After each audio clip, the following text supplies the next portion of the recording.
चलिए मैं स्टार्ट करने वाला हूँ मुगल साम्राज्य। तो सबसे पहले आपने पहले वीडियो नहीं देखा है, इससे आगे वाला वीडियो तो जाकर आप पहले उस वीडियो को देखिए तब इस वीडियो का आइएगा।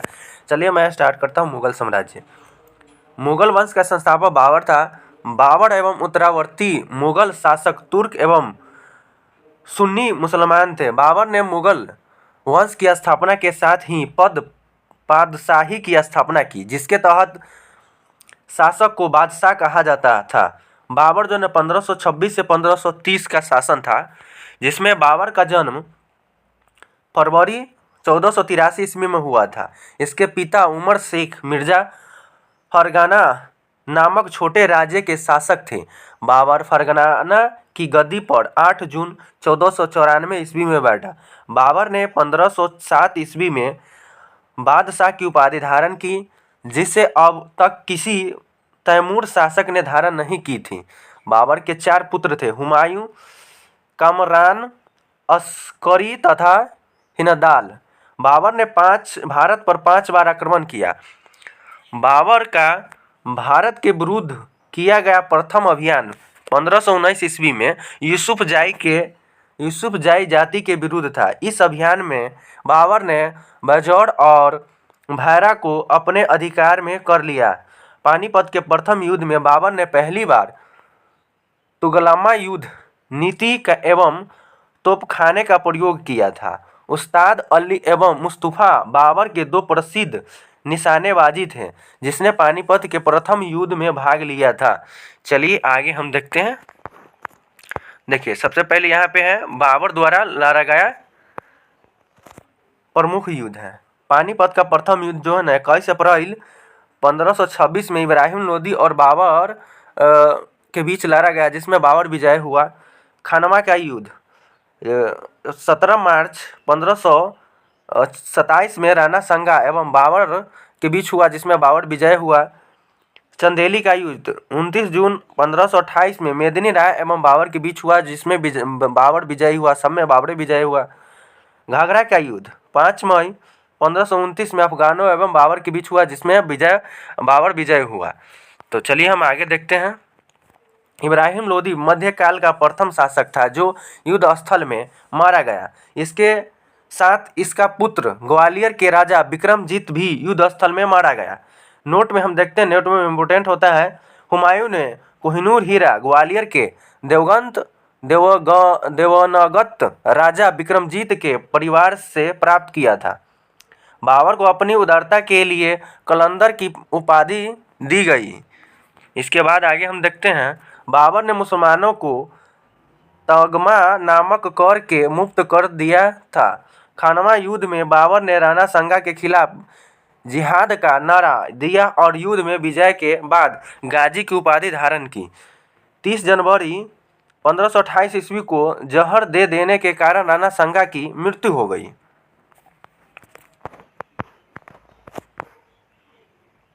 इसके बाद हम देखते हैं, बाबर ने बंगाल के शासक नुसरत शाह के प्रथम 6 मई 1529 को एक दूसरे की संप्रभुता का सम्मान करने का वादा करते हुए एक संधि की, जिनके अनुसार नुसरत शाह ने अफगान विरोधियों को शरण न देने का वचन दिया।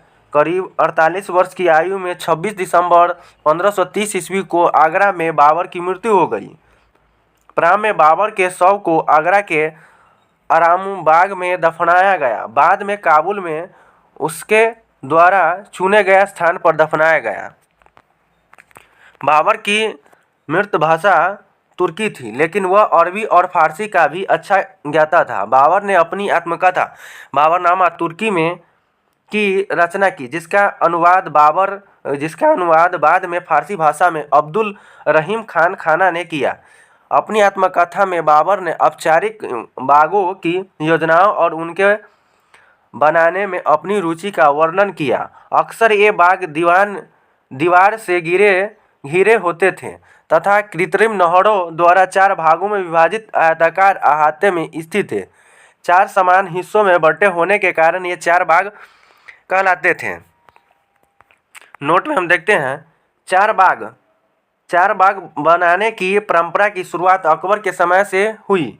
बाबर को मुबैया नामक वैध शैली का भी जन्मदाता माना जाता है। बाबर प्रसिद्ध नक्शबंदी सूफी ख्वाजा उबैदुल्ला अहरार का अनुयायी था। बाबर का उत्तराधिकारी हुमायूं हुआ। इसके बाद हम देखते हैं हुमायूं। ठीक है, हुमायूं 1530 से 1556 तक। नसरुद्दीन हुमायूं 29 दिसंबर 1530 ईस्वी को आगरा में 23 वर्ष की अवस्था में सिंहासन पर बैठा। गद्दी पर बैठने से पहले हुमायूं बदख्वासा का सूबेदार था। अपने पिता के निर्देश के अनुसार हुमायूं ने अपने राज्य का बंटवारा अपने भाइयों में कर दिया। इसने कामरान को काबुल और कंधार, मिर्जा असकरी को संभल और मिर्जा हिंदाल को अलवर एवं मेवाड़ की जागीरों दी। अपने चचेरे भाई सुलेमान मिर्जा को हुमायूं ने बदख्वासा प्रदेश दिया। 1533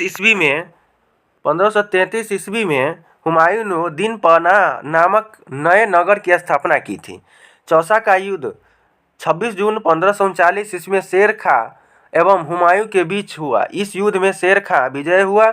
इसी युद्ध के बाद शेर खां ने शेरशाह की पदवी ग्रहण कर ली।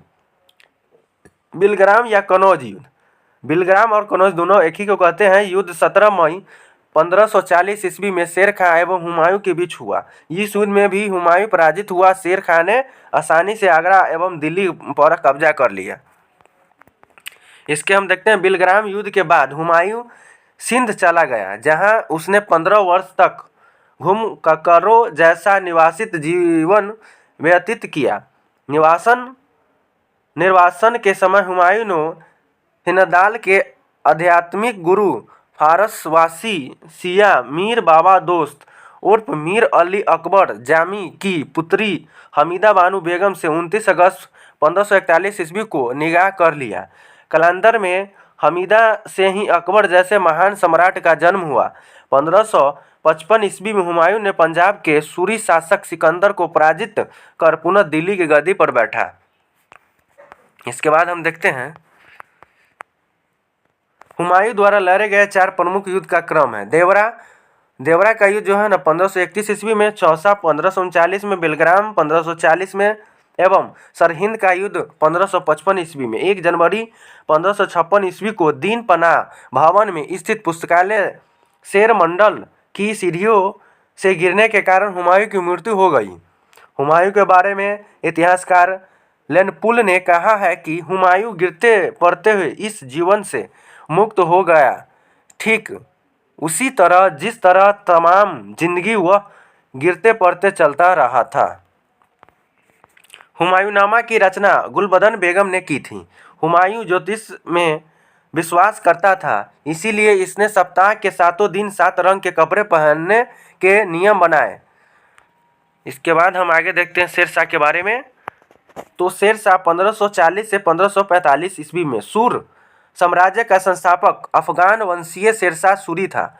डॉक्टर के आर कानूनगो के अनुसार हरियाणा प्रांत के नारनौल महेंद्रगढ़ स्थान पर इब्राहिम के पुत्र हसन के घर वर्ष 1486 में शेरशाह का जन्म हुआ था। परमात्मा शरण का विचार है कि शेरशाह का जन्म वर्ष 1472 ईस्वी में हुआ था। इनके बचपन का नाम फरीद खां था। यह सूर वंश से संबंधित था। इनके पिता हसन खां जैनपुर राज्य के अंतर्गत सासाराम के जमींदार थे। इसके बाद हम आगे देखते हैं फरीद ने एक शेर को तलवार के एक ही वार से मार दिया था। इस बहादुर से प्रसन्न होकर बिहार के अफगान शासक सुल्तान मुहम्मद बहार खां लोहानी ने उसे शेर खां की उपाधि प्रदान की। शेरशाह बिलग्राम युद्ध 1540 ईस्वी के बाद दिल्ली की गद्दी पर बैठा। शेरशाह की मृत्यु कलिंजर के किले को जीतने के क्रम में 22 वर्ष 1545 ईस्वी को हो गई। मृत्यु के समय वह उसका नाम का आग्नेयास्त्र चला रहा था। कलिंजर का शासक कीरत सिंह था। हिंद तथा ईरानी वास्तुकला के समन्वय का प्रथम उदाहरण है। शेरशाह का मकबरा, जिसे सासाराम में झील के बीच ऊंचे टीले पर निर्मित किया गया है। रोहतासगढ़ किला, किला ए कुहाना दिल्ली नामक मस्जिद का निर्माण शेरशाह के द्वारा किया गया था। शेरशाह का उत्तराधिकारी उसका पुत्र इस्लाम शाह था। इसके बाद हम आगे देखते हैं, शेरशाह ने भूमि की माप के लिए 32 नकवाला सिकंदरी गज एवं सन की डंडी का प्रयोग किया। इसने 178 ग्रेन चांदी का रुपया और 380 ग्रेन तांबे के दाम चलवाया। शेरशाह ने रोहतासगढ़ के दुर्ग एवं कन्नौज के स्थान पर शेरसुर नामक नगर बसाया। शेरशाह के समय पैदावार का लगभग 1/3 भाग सरकार लगान के रूप में वसूल करती थी। इसके बाद हम आगे देखते हैं, कबूलियत एवं पट्टा प्रथा की शुरुआत शेरशाह ने की। शेरशाह ने 1541 ईस्वी में पाटलिपुत्र को पटना के नाम से पुनः स्थापित किया। इसे ग्रैंड ट्रंक रोड की मरम्मत करवाई। डाक प्रथा का प्रचलन शेरशाह के द्वारा ही किया गया। मलिक मोहम्मद जासी शेरशाह के समकालीन थे। कौन थे? मोहम्मद जासी, मलिक मोहम्मद जासी। इसके बाद हम देखते हैं, अकबर के समकालीन शासक रानी एलिजाबेथ 1558 से 1603 ईस्वी में इंग्लैंड के रहने वाली थी, जो अकबर के समकालीन थे। शाह अब्बास यानी कि 1588 से 1629 ईस्वी में ईरान के रहने वाले थे। जार इवान फोर्थ यानी बेसिलयोविच जो है ना 1530 से 1584 ईस्वी के रूप में रहा। जार इवान फोर्थ बेसिलयोविच इवान दी टेरिबल नाम से कुख्यात था। इसके बाद हम आप देखते हैं अकबर, ठीक है, 1556 से 1605 ईस्वी में। सम्राट अकबर का जन्म 15 अक्टूबर 1542 ईस्वी को हमीदा बानो बेगम के गर्भ से अमरकोट के राणा वीर साल के महल में हुआ। अकबर के बचपन का नाम था जलाल था। उसका राज्याभिषेक 14 फरवरी 1556 ईस्वी को पंजाब के कलानौर नामक स्थान पर हुआ। अकबर का शिक्षक अब्दुल लतीफ ईरानी विद्वानी था। वह जलालुद्दीन मुहम्मद अकबर बादशाही गाजी की उपाधि से राज सिंहासन पर बैठा।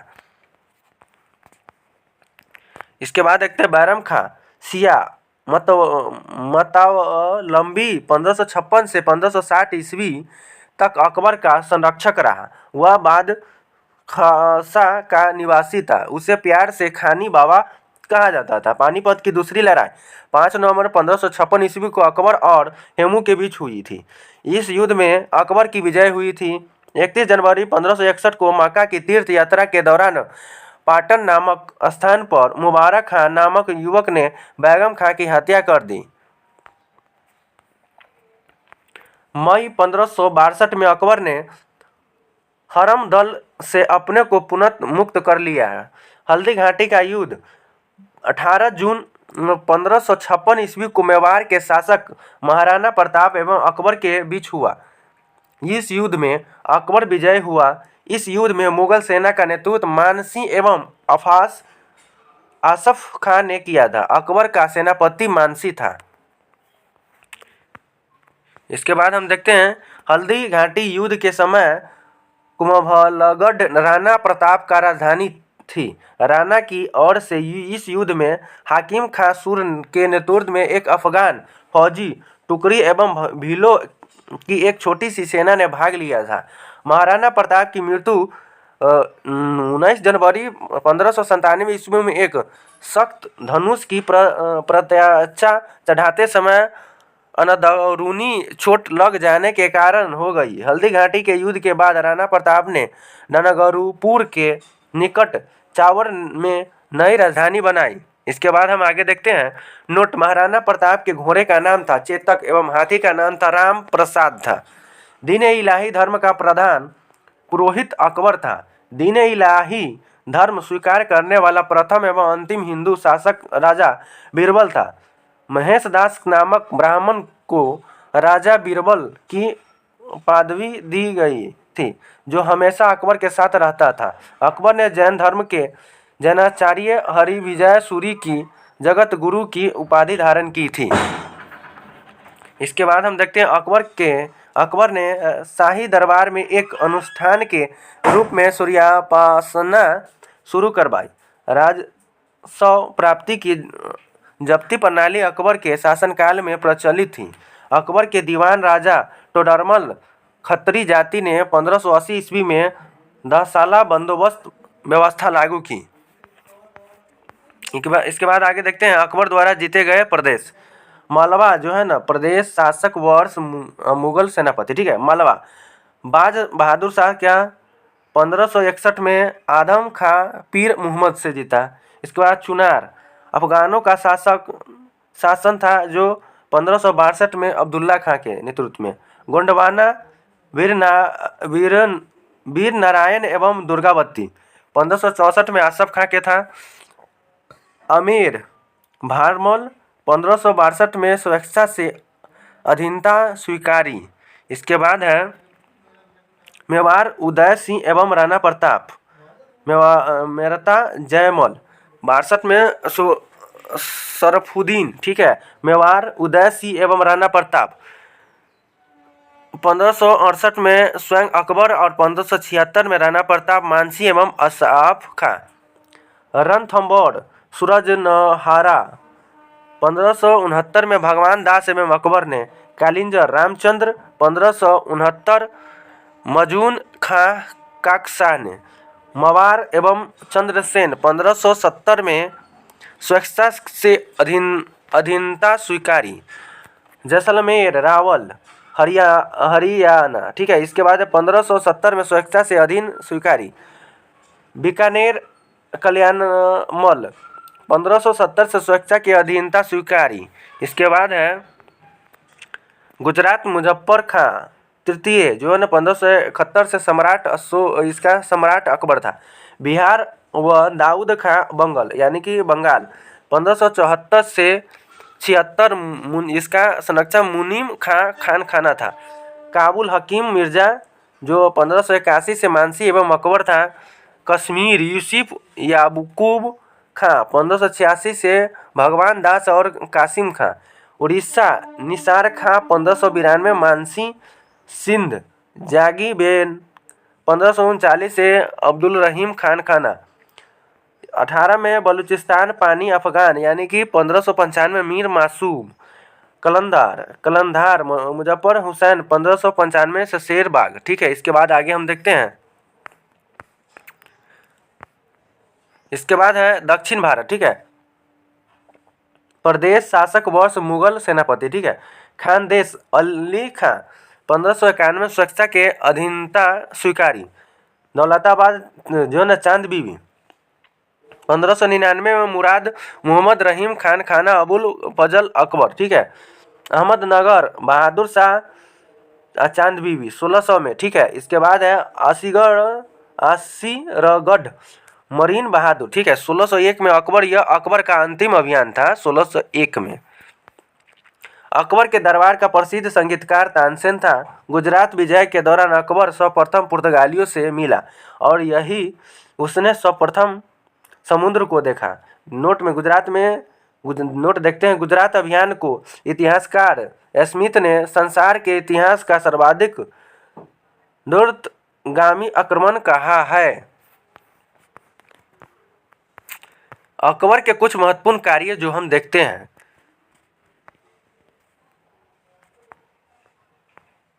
अकबर के कार्य है दास प्रथा का अंत 1562 में। अकबर को हर मदल की से मुक्ति 1562 में। तीर्थ यात्रा कर समाप्त 1563 में। जजिया कर समाप्त 1564 में। फतेहपुर सिकरी की स्थापना एवं राजधानी के आगरा से फतेहपुर सिकरी स्थानांतरित 1571 में। इसके बाद है इबादत खाने की स्थापना 1575 में। इबादत खाने में सभी धर्मों के लोगों के प्रवेश की अनुमति 1578 में। मजहर की घोषणा 1579 में। दीन इलाही की स्थापना 82 में 1582 में। इलाही संवत की स्थापना शुरुआत जो है ना 1583 में। राजधानी लाहौर स्थानांतरित 85 में। इसके बाद हम देखते हैं अकबर के दरबार के प्रसिद्ध चित्रकार अब्दुल समद था। दशवंत एवं बसावन अकबर के दरबार के चित्रकार थे। अकबर के शासनकाल के प्रमुख गायक तानसेन, बाज बहादुर, बाबा रामदास एवं बैजू बावरा थे। अकबर के शासन प्रणाली के प्रमुख विशेषता मानसबदारी प्रथा थी। अकबर के समकालीन प्रसिद्ध सूफी संत शेख सलीम चिश्ती थे। अकबर की मृत्यु 16 अक्टूबर 1605 ईस्वी को हुई। इसे आगरा के निकट सिकंदरा में दफनाया गया। इसके बाद हम आगे देखते हैं।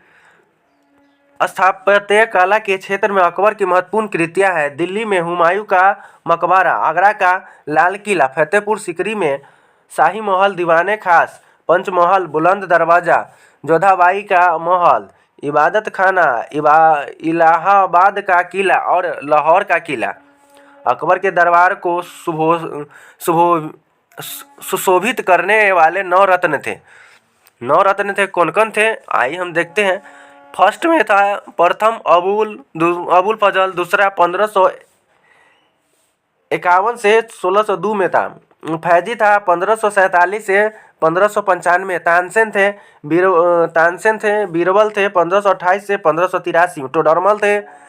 इसके बाद राजा मानसी थे। इसके बाद अब्दुल रहीम खान एक खाना था। इसके बाद फकीर अजीउद्दीन था। इसके बाद मुल्ला दो प्याज था। अबुल फजल का बड़ा भाई फैजी अकबर के दरबार में राजकवि के पद पर आसीन था। अबुल फजल ने अकबरनामा ग्रंथ की रचना की। वह दीन-ए-इलाही धर्म का मुख्य पुरोहित था।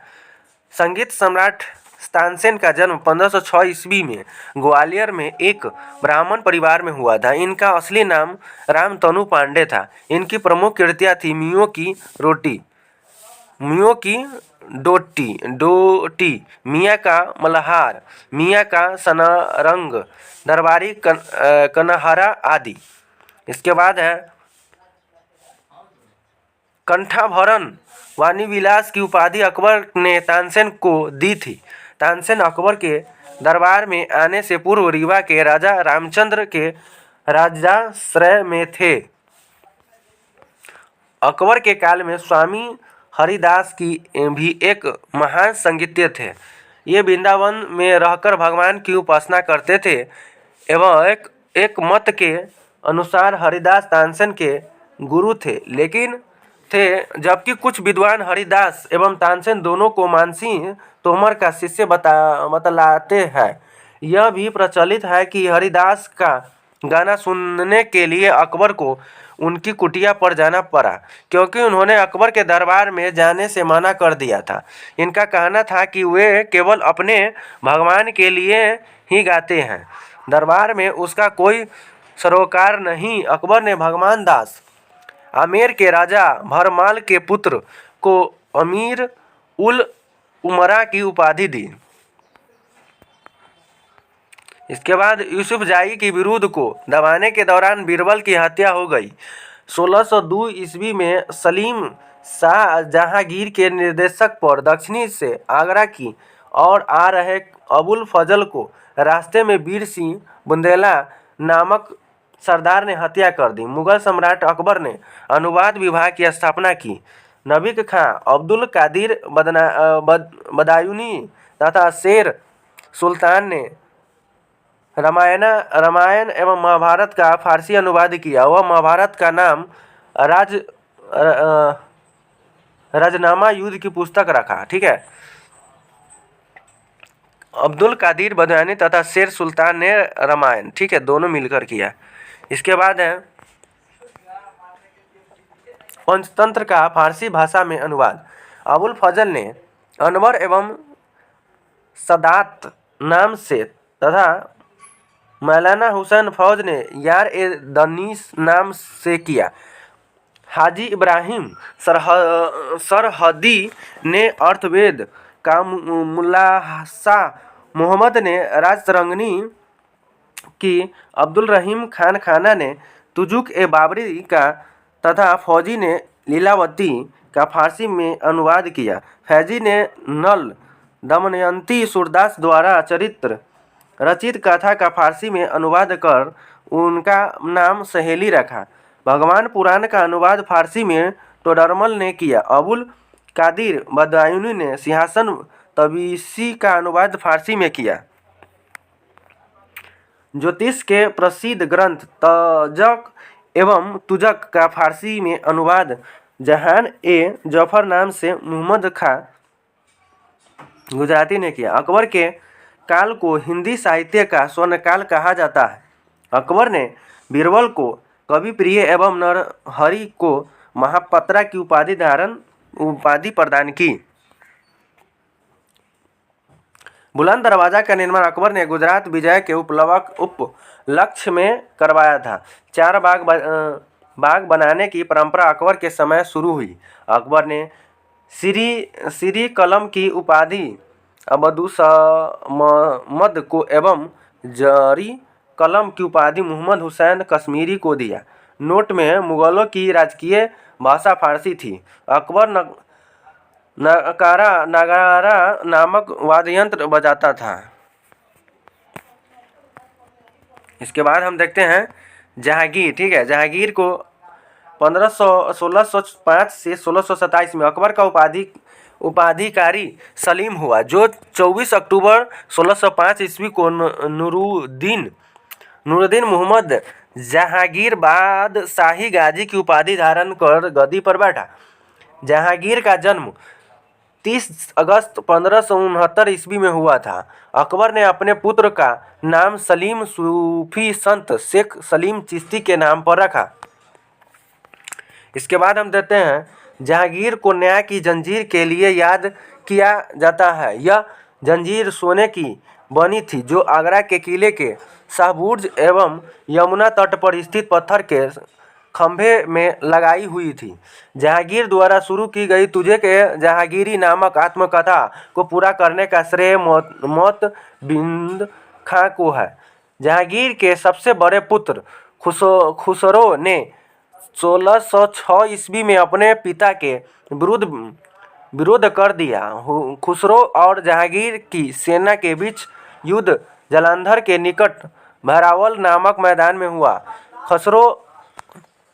खुसरो को पकड़कर कैद में डाल दिया गया। इसके बाद हम देखते हैं आगे। खुसरो की सहायता देने के कारण जहांगीर ने सिखों के 5वें गुरु अर्जुन देव को फांसी दी। खुसरो गुरु से गोइनवाल में मिला था। अहमदनगर के वजीर मालिक अंबर के विरुद्ध सफलता से खुश होकर जहांगीर ने खुर्रम को शाहजहां की उपाधि प्रदान की। 1622 ईस्वी में कंधार मुगलों के हाथ से निकल गया। शाह अब्बास ने इस पर अधिकार कर लिया।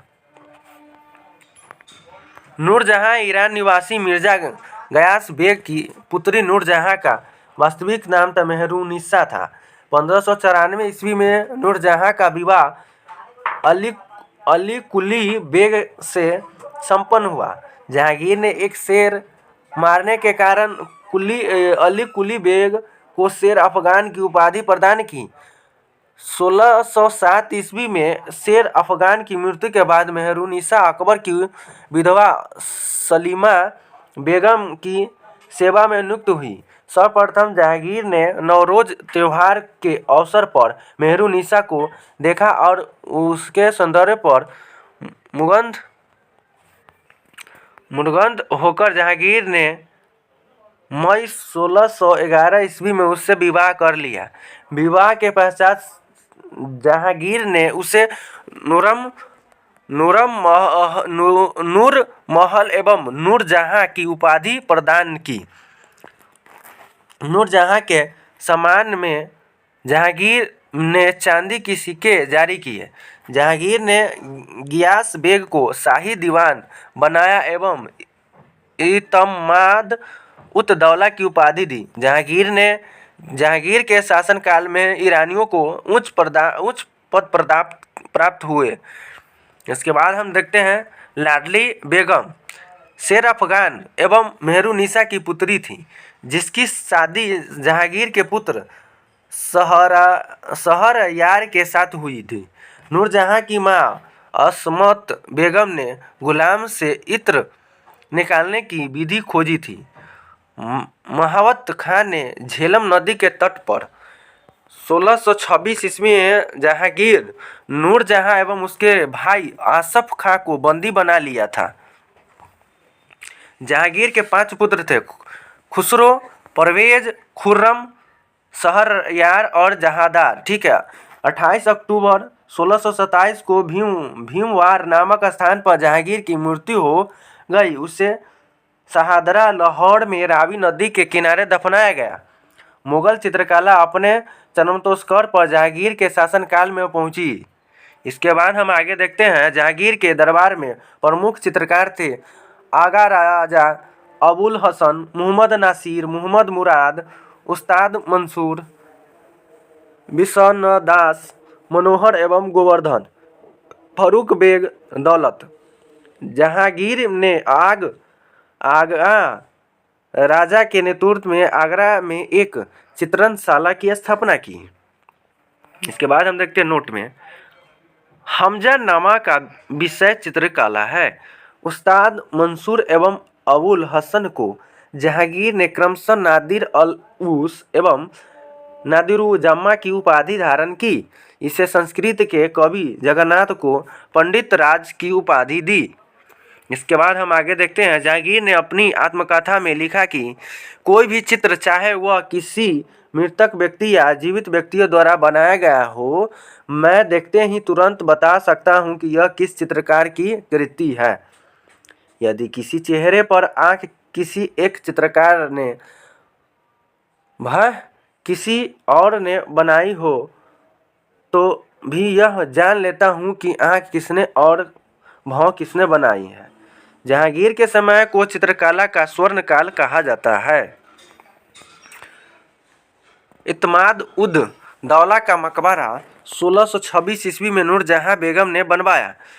मुगलकालीन वास्तुकला के अंतर्गत निर्मित यह प्रथम ऐसी इमारत है जो पूर्ण रूप से बेदाग सफ़ेद संगमरमर से निर्मित है। सर्वप्रथम इसी इमारत में पित्तरा दुर्गा नामक जराऊ काम किया गया। अशोक के कौशाम्बी स्तंभ वर्तमान में प्रयाग सर समुद्रगुप्त की प्रयाग प्रस्थि तथा जहांगीर का लेख उत्कीर्ण है। जहांगीर के मकबरा का निर्माण नूरजहां ने करवाया था। जहांगीर के शासनकाल में कैप्टन हॉकिंस प्रथम अंग्रेज, sir Thomas Roe, William Finch एवं एडवर्ड टैली जैसे यूरोपीय यात्री आए थे। शाहजहां 1627 से 1657 ईस्वी में जहांगीर के बाद सिंहासन पर शाहजहां बैठा। जोधपुर के शासक मोटा राजा उदय सिंह की पुत्री जगत गोसाई के गर्भ से 5 जनवरी 1592 ईस्वी को खुर्रम शाहजहां का जन्म लाहौर में हुआ था। 1512 ईस्वी में खुर्रम का विवाह आसफ खां की पुत्री अर्जुमंद बानो बेगम से हुआ, जिसे शाहजहां ने मलिका ए जमानी की उपाधि प्रदान की। 7 जून 1631 ईस्वी में प्रसव पीड़ा के कारण उसकी मृत्यु हो गई। 4 फरवरी 1628 ईस्वी को शाहजहां आगरा में अबुल मुजफ्फर शहाबुद्दीन मोहम्मद साहिब किरण ए सानी की उपाधि प्राप्त कर सिंहासन पर बैठा। शाहजहां ने आसफ खां को वजीर पद एवं महावर्त खां को खान खाना की उपाधि प्रदान की। इसने नूरजहां को 2 लाख रुपये प्रतिवर्ष की पेंशन देकर लाहौर जाने दिया, जहां 1645 ईस्वी में उनकी मृत्यु हो गई। इसके बाद हम देखते हैं, अपनी बेगम मुमताज महल की याद में शेरशाह ने ताजमहल का निर्माण आगरा में उसकी कब्र के ऊपर करवाया। उस्ताद ईसा ने ताजमहल की रूपरेखा तैयार की थी। ताजमहल का निर्माण करने वाला मुख्य स्थापत्य कलाकार उस्ताद अहमद लाहौरी था। मयूर सिंहासन का निर्माण शाहजहां ने करवाया तथा इसका मुख्य कलाकार वे बादल खां था। बादशाह के सिंहासन के पीछे पितरा दूरा के जराऊ काम की एक श्रृंखला बनाई गई थी, जिससे पौराणिक यूनानी देवता आफियस को बीना बजाते हुए चित्रण किया गया है। इसके बाद हम आगे देखते हैं, शाहजहां के शासनकाल को स्थापत्य कला का स्वर्ण युग कहा जाता है। शाहजहां द्वारा बनवाई गई प्रमुख इमारतें हैं दिल्ली का लाल किला, दीवाने आम, दीवाने खास, दिल्ली का जामा मस्जिद, आगरा का मोती मस्जिद, ताजमहल एवं लाहौर किला स्थित शिला महल आदि है। नोट में हुमायूं को मकबरा को ताजमहल का पूर्ववर्ती माना जाता है। शाहजहां ने 1532 ईस्वी को में अहमदनगर को मुगल साम्राज्य से मिला लिया। शाहजहां ने 1638 ईस्वी में अपनी राजधानी को आगरा से दिल्ली लाने के लिए यमुना नदी के दाहिने तट पर शाहजहानाबाद की नींव डाली। आगरे के जामा मस्जिद का निर्माण शाहजहां की पुत्री जहांआरा ने करवाई। शाहजहां के दरबार के प्रमुख चित्रकार थे मोहम्मद फरीक एवं मीर हासिम थे। शाहजहां के दरबार में वंशीधर मिश्र एवं हरिनारायण मिश्र नाम के 2 संस्कृत कवि थे। इसके बाद हम आगे देखते हैं। शाहजहां ने संगीतज्ञ लाल खां को गुण समंदर की उपाधि एवं संगीतज्ञ जगन्नाथ को हिंदी कवि का कवि भी था को कवि राय की उपाधि से सम्मानित किया गया। शाहजहां के पुत्रों में दारा शिकोह सर्वाधिक विद्वान था। इसने भगवत गीता, योग वशिष्ठ, उपनिषद एवं रामायण का अनुवाद फारसी में करवाया। इसने सर-ए-अकबर महान रहस्य नाम से उपनिषदों का अनुवाद करवाया था। दारा शिकोह कादरी सिलसिले के मुल्ला शाह बदख्शी का शिष्य था। शाहजहां ने दिल्ली में एक कॉलेज का निर्माण एवं दारुल बक्का नाम कॉलेज की मरम्मत कराई। सितंबर 1557 ईस्वी में शाहजहां के गंभीर रूप से बीमार पड़ने और मृत्यु का अफवाह फैलाने के कारण उसके पुत्रों के बीच उत्तराधिकारी का युद्ध प्रारंभ हुआ। उस समय शुजा बंगाल, मुराद गुजरात एवं औरंगजेब दक्कन में था। 15 अप्रैल 1658 ईस्वी में दारा एवं औरंगजेब के बीच घरमट का युद्ध हुआ। इस युद्ध में दारा की पराजित हुआ। इसमें सामूगढ़ का युद्ध 29 मई 1658 ईस्वी को दारा एवं औरंगजेब के बीच हुआ। इस युद्ध में भी दारा की हार हुई। उत्तराधिकारी का अंतिम युद्ध देवराई की घाटी में मार्च 1659 ईस्वी को हुआ। इस युद्ध में दारा के पराजित होने पर उसे इस्लाम धर्म की अवहेलना करने के अपराध में 30 अगस्त 1659 ईस्वी को हत्या कर दी गई। दारा शिकोह ने अपने निवासित जीवन अलवर राजस्थान के कनकरबारी किला में बिताया। इस किला का निर्माण जयसिंह द्वितीय ने किया था। शाह बुलंद Iqbal, king of Lofty Fortune के रूप में दारा शिकोह जाना जाता है। 18 जून 1658 को औरंगजेब ने शाहजहां को बंदी बना लिया।